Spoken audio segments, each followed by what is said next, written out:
চলো। এটা কে রে? রাশিদা নানার মেহমান থাকাতে আইছে। ওরে সিরাবুরির বাইক না না? আসো আসো, নৌকায় আসো। সিরাবুনি না সাম্বা। হ্যাঁ হ্যাঁ ওই যাই।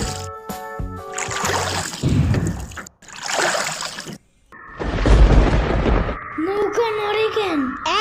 নৌকা নড়ে কেন? খাইছে রে, ও মনে হয় ভয় পায়। আরে কিচ্ছু হবে না, আরে একটু বসলে ভয় ভাগিয়ে যাবে না। নৌকার নিচে শার্ক আছে, ও নৌকা উঠতেই দিবে। দিবে রে মামা, নৌকা ঘোরা শিগগির। আহারে শার্ক আছে। না না না না, এই যে মামা এসে গেছি এসে গেছি। দিবে রে, আহারে নৌকা থামাও। কি হইছে? নৌকার নিচে শার্ক এসে পড়ছিল। শাক? ওরে লবণ পানি খাও তাড়াতাড়ি, নৌকা ঝুলছে দেহা, ভয় যে পাইছে রে। থাক ভয় পাইও না, আমি তোমার লগে মিষ্টি আলু আনবানে। আমি মিষ্টি আলু খাই।